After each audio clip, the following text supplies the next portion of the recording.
selamat pagi. Semoga pagi ini lebih baik, ya. Keadaan kita lebih baik, kesehatan kita lebih baik. Saya akan melanjutkan video pembelajaran ini dengan topik selanjutnya, yaitu cahaya, ya.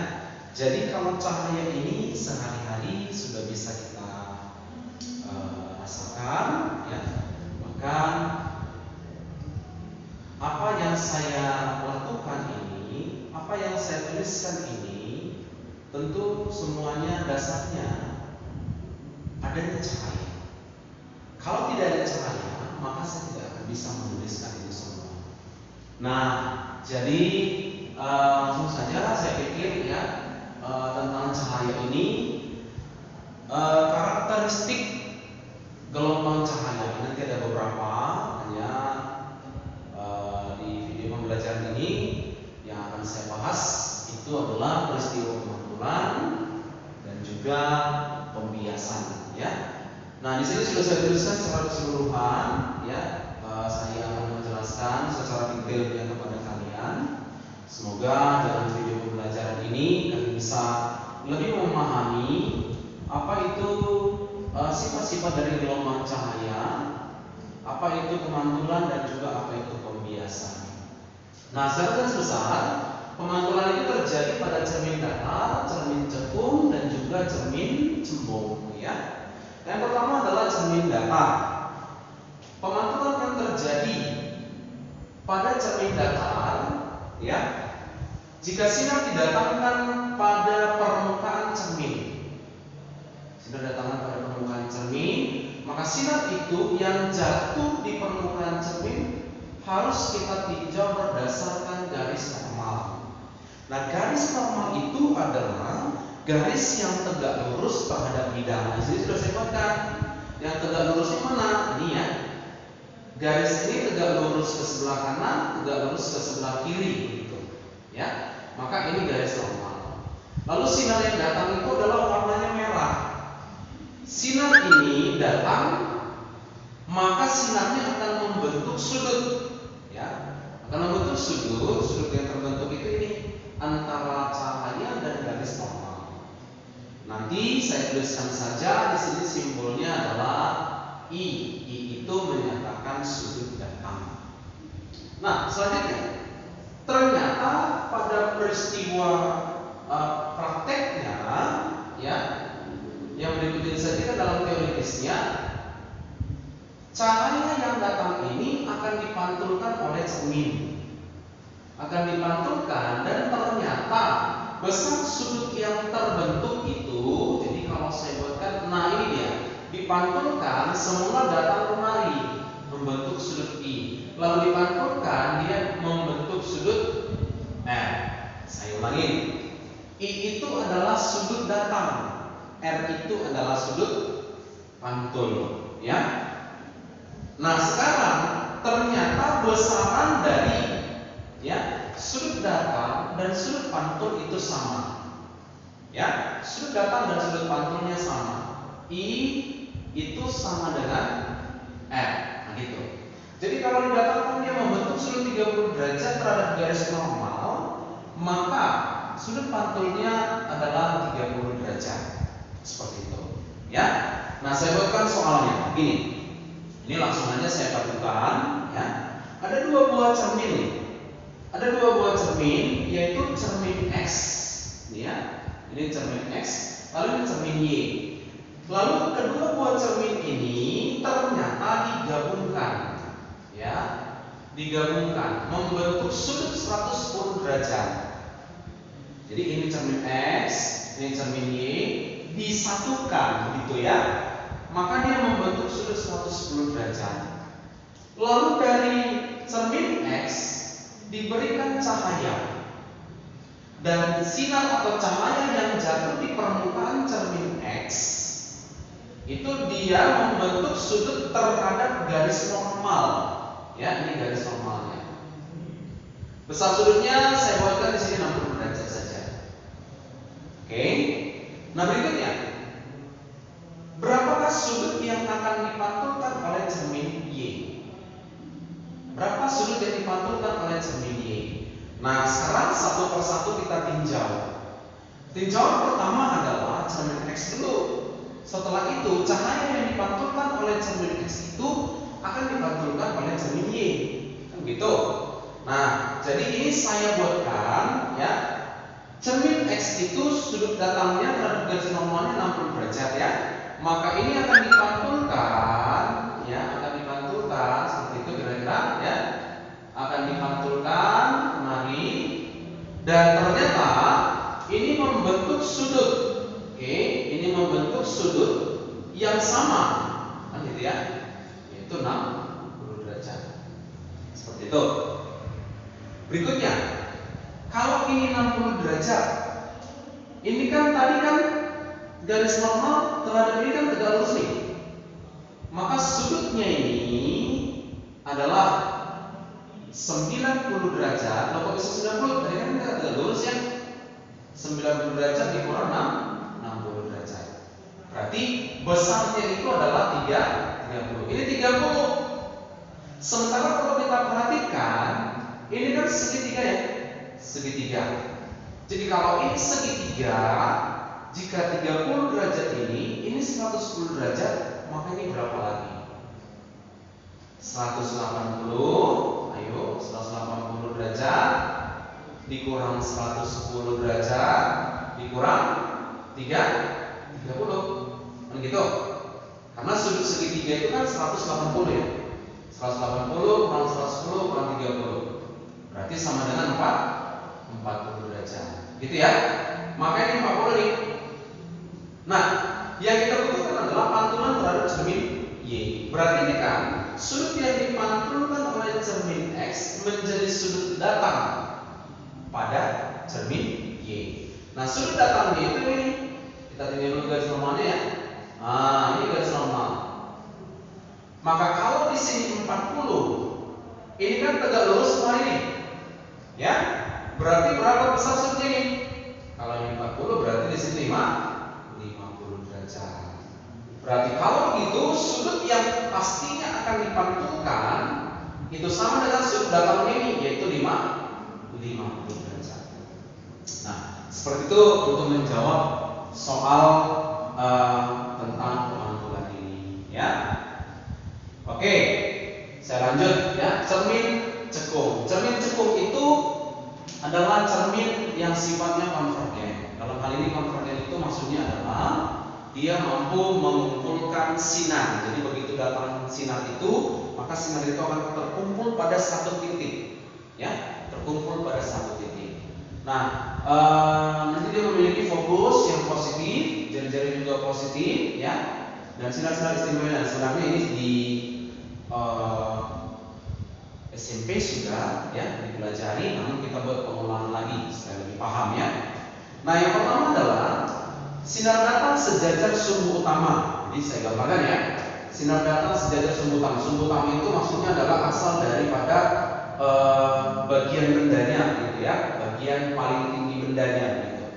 Nah, jadi kalau misalkan nih saya buatkan bendanya di sini. Contoh saja ya, satu. Saya buatkan bendanya di sini. Ya. Nah, ini. Maka sinar datang sejajar sumbu utama. Ini puncaknya ya. Sinar datang sejajar sumbu utama seperti ini. Ya. Maka nanti sinar ini akan dipantulkan melalui titik fokus. Di titik fokus ya. Akan dipantulkan melalui titik fokus. Nah, itu yang pertama. Oke. Lalu yang kedua, kembali lagi saya gambarkan kalau bendanya di sini. Oke. Sinar datang menuju titik fokus. Tadi kan sinar datang sejajar sumbu utama dipantulkan melalui titik fokus. Yang kedua, sinar datang menuju titik fokus. Ini kan titik fokusnya. Maka titik fokus ini ya. Oke. Maka nanti dia akan dipantulkan sejajar sumbu utama. Ya, pantulkan sejajar sumbu utama. Ini sumbu utamanya. Seperti itu ya. Oke, yang kedua, yang ketiga, sinar datang menuju titik pusat kelengkungan. Di titik pusat kelengkungannya, dia akan dipantulkan kembali, ya, akan dipantulkan kembali. Nah, seperti itu. Oke, maka ternyata sinar ini akan berkumpul pada satu titik. Nah, gitu ya, berkumpul pada satu titik yang sama. Disitulah yang akan terjadi nanti disebut dengan bayangan. Ya. Nah, jadi kalau misalnya nih ditanya fokus itu berapa kali jari-jari? Jadi fokus itu sama dengan setengah dari jari-jari. Artinya kalau jari-jarinya 20 cm, maka fokusnya adalah 10 cm. Ya. Nah, dalam hal ini nanti ada yang disebut dengan jarak benda ke bayangan, ada jarak benda ke cermin, ada jarak bayangan ke cermin, ada titik fokus, ini titik fokus, ya. Ini jari-jari kelengkungannya. Nah, yang mana S? Ini S. Ini S ya. Jadi S itu maksudnya adalah jarak benda, jarak benda ke cermin ya. Jarak benda ke cermin. Ya, boleh sentimeter, boleh meter, begitu tergantung soalnya ya. Lalu sini saya sebutkan ada S aksen. S aksen itu adalah jarak bayangan ya, jarak bayangan ke cermin. Nah, boleh sentimeter, boleh meter, tergantung kepada soalnya. Nah, bagaimana menentukan sifat bayangannya? Nah, ini ada cara mudahnya. Selain kita harus menggambarkan dengan kertas milimeter dan juga penggaris, ya nanti bisa kita simpulkan cara mudahnya untuk mengingatnya sifat bayangannya dan di mana letak benda itu sebenarnya, ya. Letak bayangan itu sebenarnya. Nah, kalau kita bagi berdasarkan ruangnya, ya kita bagi berdasarkan ruang saja, biar kalian lebih memudahkan mengingatnya, ya. Seperti ini. Ini sebagai ruang pertama, saya buat ini ruang kedua, lantas ini ruang ketiga, dan di belakangnya adalah ruang keempat. Jadi ruang pertama itu antara cermin ke fokus, ruang kedua antara fokus dan jari-jari kelengkungan, ini di belakang jari-jari kelengkungan, dan ini di luar daripada cerminnya, di belakang cermin. Ya. Nah, sekarang ternyata kalau diletakkan bendanya di ruang yang pertama, sekitar ini maksudnya, ya, maka ternyata bayangannya itu nanti di ruang yang keempat. Di ruang keempat dia di belakang cermin, ya. Jadi totalnya dia 5 nanti, ya, totalnya 5. 1 tambah 4 jadi 5 kan begitu ya. Maka kalau di belakang cermin, kalau cermin dia, maka sifatnya adalah maya. Kawannya maya itu adalah tegak ya. Maya tegak. Kemudian dia diperbesar. Nah, macam mana dia supaya tahu besar atau kecil? Gini aja, dari 1 jadi 4 gitu ya. Dia mudah, dari 1 jadi 4 dia diperbesar. Oke ya. Lalu bendanya kalau dia di ruang kedua, maka bayangannya sudah pasti di ruang ketiga. Jadi di sekitar ini dia. Bendanya di sini, bayangannya di sekitar ini. Ya. Nah, bagaimana sifatnya? Ketiga itu kan di depan cermin ya. Kalau depan cermin berarti sifatnya nyata, ya, terbalik dan diperbesar ya, diperbesar. Nih ruang ketiga. Nah, terus kalau bendanya di ruang ketiga nih, di ruang ketiga, bayangan di ruang kedua, bendanya di sekitar ini, bayangannya di sini. Nah, sifatnya bagaimana? Masih di depan cermin, berarti nyata, terbalik, ya, dan kecil, kan semakin kecil ya, seperti itu, ya. Nah, bagaimana rumus-rumusnya selanjutnya ya? Bagaimana rumus-rumusnya? Nanti yang pertama adalah 1/F sama dengan 1/S tambah 1/S aksen. Perbesarannya ya, S aksen per S. Nah, ini dimutlakkan ya. Ini harganya dimutlakkan. Kalau bisa mutlak maksudnya macam mana ya?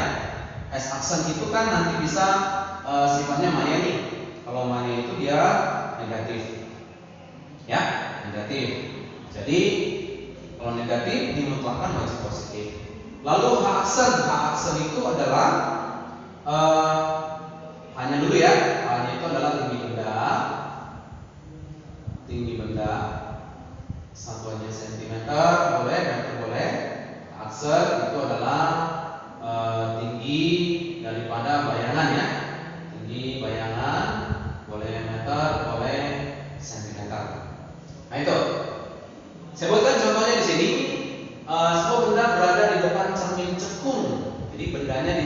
cermin cekung, jadi boleh di ruang 1, 2, dan 3 ya.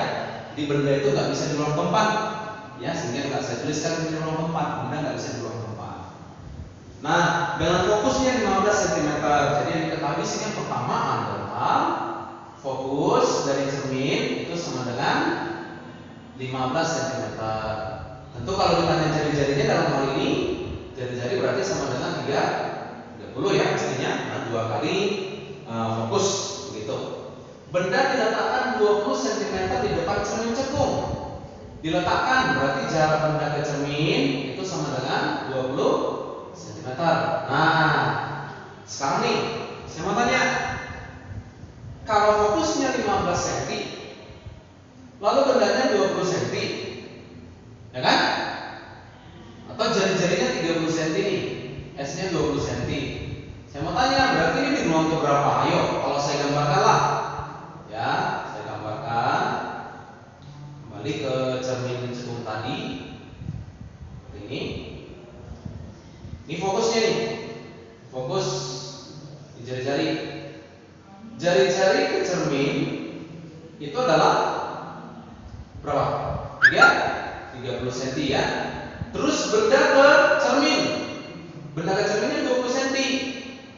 Udah, ini kemarin 15, berarti kurang lebih di sini lah bendanya, gitu ya. Kurang lebih di sini bendanya. Ini 20 cm. Kan begitu? Ya. Nah, yang ditanya adalah bayangan. Nih, bayangan. Dan juga perbesaran. Kalau ditanya bayangannya sudah langsung saja kita jawab 1/F. 1/S tambah 1/S aksen. Nah, sekarang ini, kalau dia di sini bendanya tentu sesuai dengan apa yang sudah saya tuliskan di sini, maka bendanya berada di ruang kedua. Kalau bendanya di ruang kedua, maka bayangan di ruang ketiga. Sudah pasti sifatnya yang ini. Nyata, terbalik dan diperbesar. Sehingga kita teruskan ya, 1/F-nya sama dengan berapa? 15. 1/20 tambah 1/S aksen. Sehingga 1/S aksennya adalah 1/15 dikurang ya 1/20. Oke, sama-sama per berapa kita tahu nih? Ayo, per berapa? 15 dengan 2, 300 pun boleh ya. 300 boleh, 60 pun boleh ya. 60 ini ke sini 4, ini ke sini 3, berarti 1. Itu ya, saya ulang. Ini ke sini 4, ya kan? 60 bagi 15 maksudnya 4 kali 1 4 ya. Kemudian 60 bagi 20 3, 3 kali 1 3, 4 kurang 3 1. 1/60. Itu masih 1/S aksen. Jadi kalau mencari S aksennya itu sama dengan, ya, sama dengan balikan saja 1/60 menjadi 60 cm seperti itu. Jadi angkanya tadi kan kalau bendanya kan di ruang kedua nih, bayangannya di ruang ketiga, kan ruang ketiga sini ya, sebelah sini. Cocok nggak kalau dia 60? Cocok, kan gitu ya. Nah, itu S aksennya.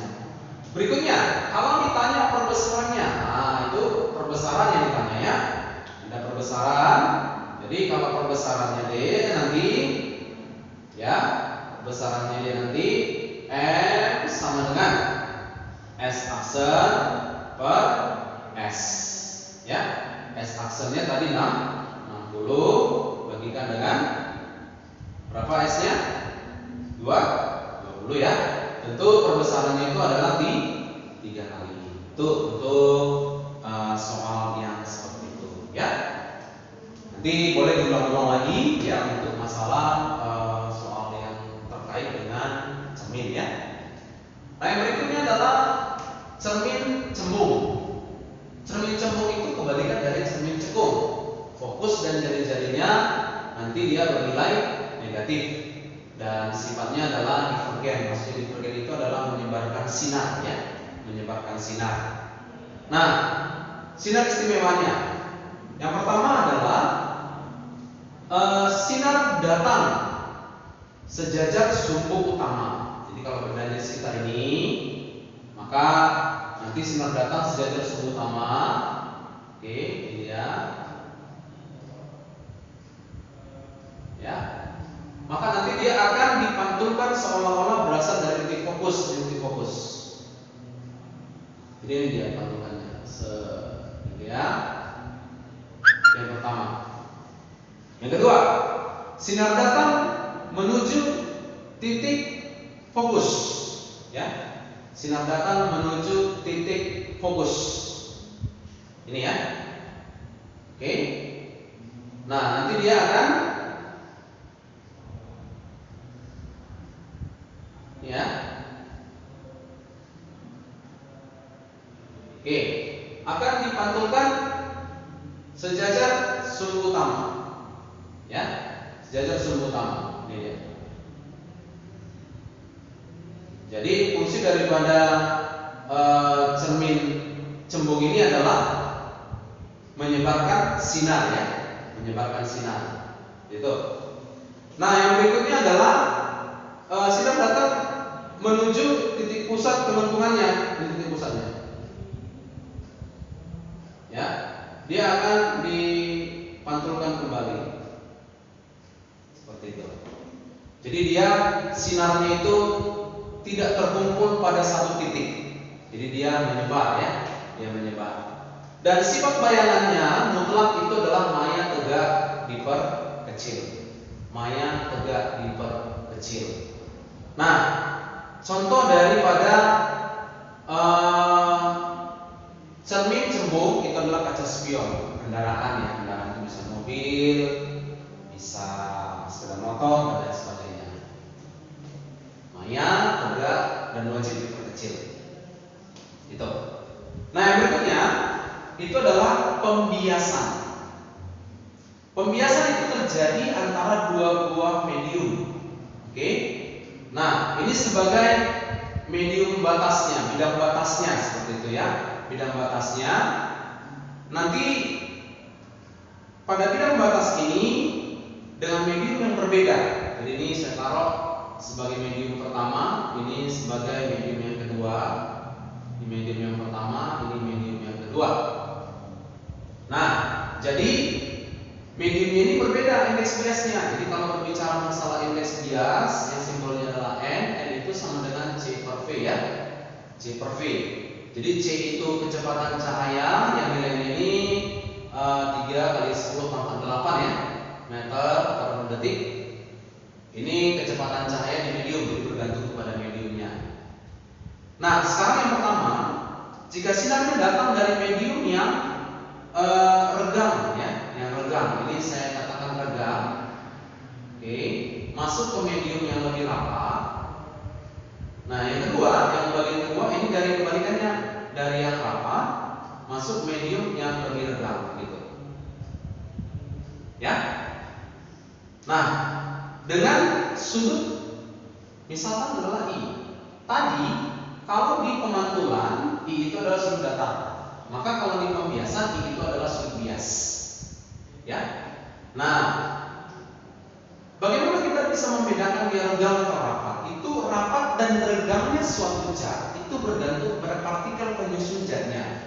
Jadi ada zat padat, ada zat cair, ada zat gas. Jadi kalau zat padat dia sangat rapat ya. Kalau zat cair itu agak meregang. Kalau zat gas itu dia agak jauh ya partikel satu dengan yang lain. Jadi contoh yang regang, udara, dia kerapatnya boleh ke air, ya.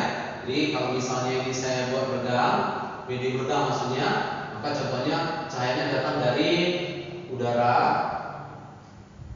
masuk ke medium air. Kalau rapat ke regang, misalnya dari yang kebalikannya boleh, ya, dari kaca masuk ke air, gitu ya. Karena lebih rapat kaca daripada air. Nah, berikutnya nanti untuk sinar datang pada pembiasan itu akan dibiaskan pada medium berikutnya, ya.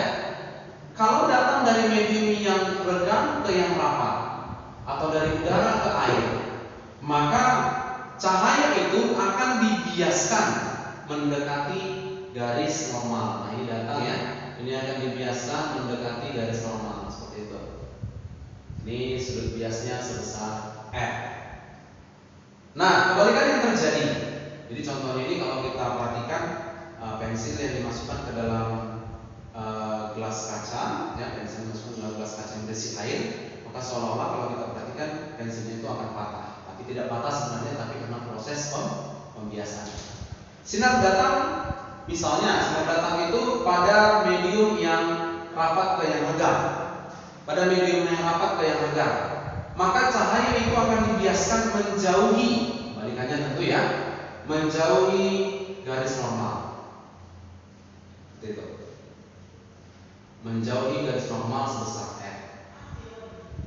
Nah, itu ya, itu untuk proses pembiasan. Yang berikutnya, pembiasan itu bisa terjadi pada lensa. Nah, supaya lebih memudahkan kalian, ya, lensa itu sifatnya kebalikan daripada cermin. Jadi lensa cekung sifatnya sama seperti cermin cembung, ya. Lensa cembung sifatnya sama seperti cermin cekung. Sehingga kalau lensa cekung, ya, disebut nanti dengan lensa, ya, lensa yang negatif, ya. Fokusnya negatif, jari-jarinya negatif, dan disebutlah dia dengan lensa yang divergen, ya. Lensa yang divergen. Jadi dia menyebarkan sinar. Kalau lensa cembung, maka nanti fokusnya itu dia positif, ya, jari-jarinya positif. Kemudian dia disebut dengan lensa yang konvergen atau mengumpulkan sinar. Tambahannya nanti untuk lensa ada yang disebut dengan kekuatan lensa. Yang besar kekuatan lensa itu, kita tambahin di sini ya. Kekuatan lensa itu sama dengan 100 per fokus, ya. 100 per fokus jika ini dalam satuan sentimeter. Nah, itulah untuk proses cahaya yang pertama yang dibahas itu adalah pemantulan dan juga pembiasan. Nah, sampai sini dulu yang bisa saya terangkan pada video pembelajaran ini. Semoga bermanfaat untuk kita semuanya. Terima kasih.